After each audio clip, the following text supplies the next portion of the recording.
नमस्कार, आप देख रहे हैं CWB हिंदी न्यूज। रसोई घरों में इस्तेमाल किए जाने वाले गैस सिलेंडर के लिए अब आपको 25 रुपए अधिक देने पड़ेंगे। सरकारी तेल व गैस कंपनियों ने घरेलू रसोई गैस की कीमतों में इजाफा कर दिया है, जिसके बाद वीरवार से नई दरें प्रभावी हो गई है। वहीं 2 दिन पहले वाणिज्यिक सिलेंडर के दाम 190 रुपए बढ़ाए गए थे। LPG के बढ़ते दामों और घटती सब्सिडी से लोगों में आक्रोश व्याप्त है। बता दें कि 4 फरवरी से अब तक रसोई गैसों की नई कीमत लागू हो गई है। ऑयल मार्केटिंग कंपनियों ने बुधवार को देर रात LPG गैस की कीमत में प्रति सिलेंडर 25 रुपए बढ़ा दिए। अब बिना सब्सिडी वाले 14.2 किलो के सिलेंडर की कीमत 720 रुपए हो गई है, जो पहले 695 रुपए थी। बच्चों की संख्या कम होने पर शिक्षा विभाग ने 9वीं व 11वीं कक्षा में दाखिले की अंतिम तिथि 15 फरवरी तक बढ़ा दी है, जबकि बीते माह तक ही थी। विभाग ने यह फैसला पोर्टल पर इन क्लासों में बच्चों की संख्या कम होने के बाद लिया है। फिलहाल स्कूलों में बच्चों की संख्या बढ़ाने के लिए शिक्षकों ने भी कमर कस ली है। बच्चों की संख्या बढ़ाने के लिए शिक्षकों ने घर घर दस्तक देना शुरू कर दिया है। सूत्रों से मिली जानकारी के अनुसार शिक्षा विभाग ने 9वीं व कक्षा 11वीं में बच्चों की संख्या बढ़ाने की तैयारी की है। शिक्षा विभाग ने इन दोनों कक्षाओं में बच्चों के दाखिले के लिए 15 फरवरी 2021 अंतिम तिथि तय की है। रेवाड़ी, महेंद्रगढ़, भिवानी और चरखी दादरी जिलों के उम्मीदवारों के लिए सेना में सिपाही की खुली भर्ती के लिए रजिस्ट्रेशन शुरू हो चुके हैं। बुधवार को ARO चरखी दादरी ने बताया कि सेना में सिपाही फार्म की खुली भर्ती 18 से 25 मार्च 2021 तक इंदिरा गांधी स्पोर्ट्स स्टेडियम, ऊना, हिमाचल प्रदेश में आयोजित होने वाली भर्ती, जो रेवाड़ी, महेंद्रगढ़, भिवानी और चरखी दादरी जिलों के उम्मीदवारों के रजिस्ट्रेशन शुरू हो चुके हैं। उन्होंने कहा कि रजिस्ट्रेशन का कार्य 2 मार्च 2021 तक किया जा सकता है। उन्होंने बताया कि उक्त जिला के युवाओं के लिए सेना में जाने का सुनहरा मौका है। उन्होंने बताया कि इंदिरा गांधी स्पोर्ट्स स्टेडियम, ऊना, हिमाचल प्रदेश में 18 मार्च से 25 मार्च 2021 तक भर्ती होगी। हरियाणा की मनोहर लाल सरकार ने राज्य के बिल्डरों को झटका दिया है। सरकार ने श्रमिकों की भलाई के लिए लगने वाले श्रमिक उपकर यानी लेबर सेस में 40% की बढ़ोतरी कर दी है। अभी बिल्डर कंपनियों को निर्माण लागत का 1% श्रमिक उपकर के रूप में देना होता था, लेकिन अब इसे बढ़ाकर 1.4% कर दिया है। मौसम की वजह से खराब होने वाली फसलों की सर्वे के लिए कृषि विभाग ड्रोन का इस्तेमाल करेगा। इससे प्रधानमंत्री कृषि बीमा योजना के तहत वक्त से भुगतान करने में मदद मिलेगी। Directorate general of civil aviation यानी DGCA ने इसके लिए विभाग के प्रपोजल को मंजूरी दे दी है। इस स्कीम में गेहूं और चावल उगाने वाले 100 जिले शामिल किए गए हैं। कृषि मंत्री नरेंद्र सिंह तोमर ने गुरुवार को सोशल मीडिया पर इस बारे में जानकारी दी।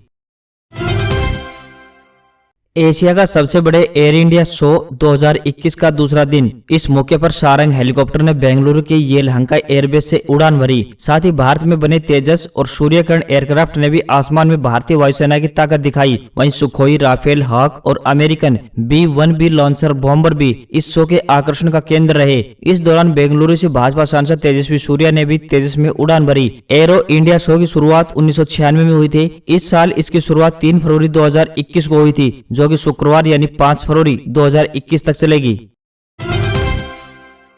बच्चों को स्कूल में दी जाने वाली एजुकेशन ही असरदार है। ऑनलाइन एजुकेशन के फायदे कम और लंबे समय बाद नुकसान ज्यादा हैं। यह बात मीडिया रिपोर्ट्स के सर्वे में सामने आई है। इस सर्वे में देश के 13 राज्यों के 65 जिलों और 1500 पेरेंट्स, टीचर्स और स्टूडेंट्स के बीच कराया गया। सर्वे में 93% पेरेंट्स ने ऑफलाइन एजुकेशन को ही बेहतर माना। वहीं 97% टीचर्स ने कहा कि स्कूल में आमने सामने की पढ़ाई से बच्चे ज्यादा आत्मविश्वास दिखाते हैं। 94% स्टूडेंट्स ने माना कि कैंपस बंद होने से गेम्स और दोस्तों के साथ लाइब्रेरी के पीरियड्स को बहुत मिस किया।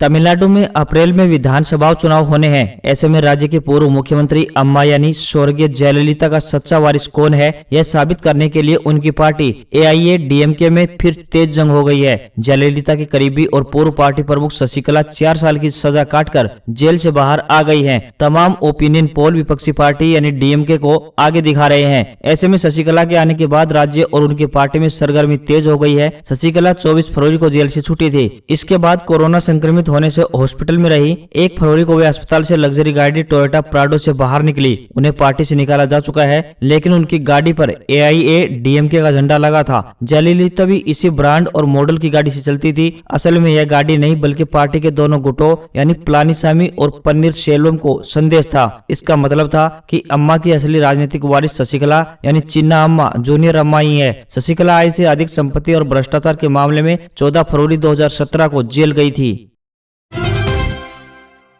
भारत और इंग्लैंड के बीच कल से 4 टेस्ट मैचों की सीरीज का आगाज हो रहा है। पहला टेस्ट चेन्नई के चेपक स्टेडियम में खेला जाएगा। इस ग्राउंड पर इंग्लैंड की टीम भारत को 35 साल से नहीं हरा सकी है। इंग्लिश टीम ने आखिरी बार चेपक में 1985 में जीत हासिल की थी। इसके बाद भारत ने इंग्लैंड के खिलाफ इस मैदान पर लगातार 3 टेस्ट जीते। भारत और इंग्लैंड के बीच चेपक में आखिरी टेस्ट 2016 में खेला गया था। तब टीम इंडिया ने इंग्लिश टीम को पारी और 75 रन से हराया था। 4 साल बाद दोनों टीमें एक बार फिर यहां आमने सामने होंगी। भारतीय कप्तान विराट कोहली पैटर्निटी लीव के बाद टीम में वापसी कर रहे हैं। इजराइल ने साफ कर दिया है कि उसे एटमी ताकत से लैस ईरान किसी कीमत पर मंजूर नहीं है। प्रधानमंत्री नेतन्याहू की करीबी कैबिनेट मंत्री जाची हेंगबी ने कहा कि अगर अमेरिका ईरान के खिलाफ हमारा साथ नहीं देता या उससे कोई डील करता है तो हमें उसकी फिक्र नहीं है। इजराइल अकेले ईरान पर हमला करके उसके एटमी ठिकाने तबाह कर देगा। इजरायली मंत्री का बयान अमेरिका की जो बाइडेन सरकार को सीधा मैसेज माना जा रहा है। दरअसल 2015 में बराक ओबामा के दौर में अमेरिका और ईरान के बीच न्यूक्लियर डील हुई थी। 2017 में जब ट्रंप राष्ट्रपति बने तो उन्होंने इसे रद्द कर दिया। अब बाइडेन सत्ता में आए हैं। वे एक बार फिर ईरान के खिलाफ नरम रुख अपनाने के संकेत दे रहे हैं। इससे इजराइल सरकार खुश नहीं है। दक्षिण चीन सागर पर कब्जा करने की कोशिश कर रहे चीन को अमेरिका ने माकूल जवाब देने की तैयारी कर ली है। अमेरिकी नेवी का सबसे खतरनाक और एडवांस्ड वारशिप निमित्ज मिडिल ईस्ट से निकालकर साउथ चाइना सी की तरफ रवाना कर दिया गया है। पेंटागन ने इसकी पुष्टि की है। निमित्ज से पहले इस इलाके में थियोडोर रूजवेल्ट वारशिप तैनात है। दक्षिण चीन सागर में ताइवान समेत बाकी देशों को चीन धमकाने की कोशिश कर रहा है। हाल ही के दिनों में कई बार उसके फाइटर जेट्स ताइवान के करीब उड़ान भर चुके हैं। अमेरिका ने साफ कर दिया है कि ताइवान की हिफाजत जरूर की जाएगी। केंद्र सरकार ने कुछ समय पहले देना बैंक और विजया बैंक का बैंक ऑफ बड़ौदा यानी बीओबी में मर्जर कर दिया था। इसके बाद इन दोनों बैंकों के ग्राहक बैंक ऑफ बड़ौदा के ग्राहक बन गए थे। अब बैंक ऑफ बड़ौदा ने सोशल मीडिया के जरिए अपने ग्राहकों से कहा है कि ई विजया और ई देना IFSC कोड 1 मार्च 2021 से बंद हो जाएंगे। ऐसे में विजया और देना बैंक की शाखाओं से आप नया IFSC कोड ले लें। आप 1800-258-1700 यानी 1800-258-1700 टोल फ्री नंबर पर कॉल कर सकते हैं या फिर आप बैंक की ब्रांच पर भी विजिट कर सकते हैं।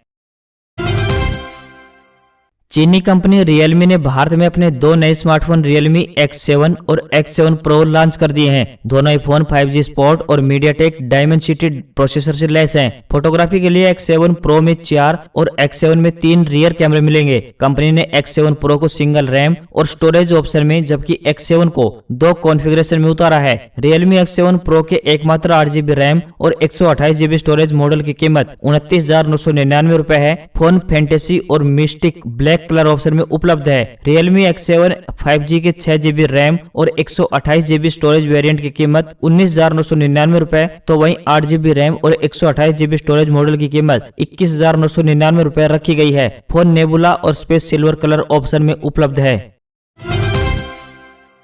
डिजिटल पेमेंट सर्विस ने लोगों की लाइफ को आसान बनाया है। बात खुले पैसे देने की हो या फिर बड़ा अमाउंट ट्रांसफर करने की, सभी तरह के ट्रांजैक्शन स्मार्टफोन से मैनेज हो जाते हैं। भारत में डिजिटल पेमेंट की शुरुआत सबसे पहले जनवरी 2014 में पेटीएम ने की थी। इसके बाद देश में फोन पे, गूगल पे, मोबीक्विक, अमेजन, जियो मनी जैसे डिजिटल प्लेटफॉर्म पेमेंट प्लेटफॉर्म आ गए। हालांकि मार्केट शेयर में फोन पे अब सबसे ऊपर और पेटीएम तीसरे नंबर पर है। भारत में गूगल पे की शुरुआत अगस्त 2017 में हुई थी। तब इसका नाम तेज था। 1 साल बाद अगस्त 2018 को इसका नाम बदलकर गूगल पे कर दिया गया। पेटीएम के 3 साल बाद लॉन्च होने के बाद भी गूगल पे उससे काफी आगे निकल गया। वहीं फोन पे की शुरुआत सन 2016 में हुई थी।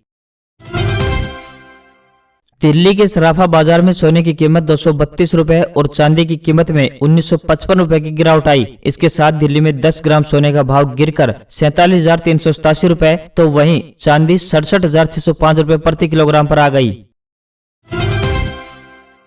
राजस्थान लोक सेवा आयोग यानी RPSC ने राजस्थान पुलिस में उप निरीक्षक यानी प्लाटून कमांडर के कुल 859 पदों पर भर्ती के लिए नोटिफिकेशन जारी किया है। नोटिफिकेशन के मुताबिक इन पदों के लिए एप्लीकेशन प्रोसेस 9 फरवरी 2021 से शुरू होगी। इच्छुक कैंडिडेट्स 3 मार्च तक इन पदों के लिए ऑनलाइन आवेदन कर सकते हैं। इन पदों पर अप्लाई करने वाले कैंडिडेट्स किसी भी मान्यता प्राप्त विश्वविद्यालय संस्थान से किसी भी स्ट्रीम में ग्रेजुएट होने चाहिए। राजस्थान पुलिस में SI भर्ती के लिए अप्लाई करने वाले कैंडिडेट्स की उम्र 1 जनवरी 2022 को 20 साल से कम और 25 साल से ज्यादा नहीं होनी चाहिए।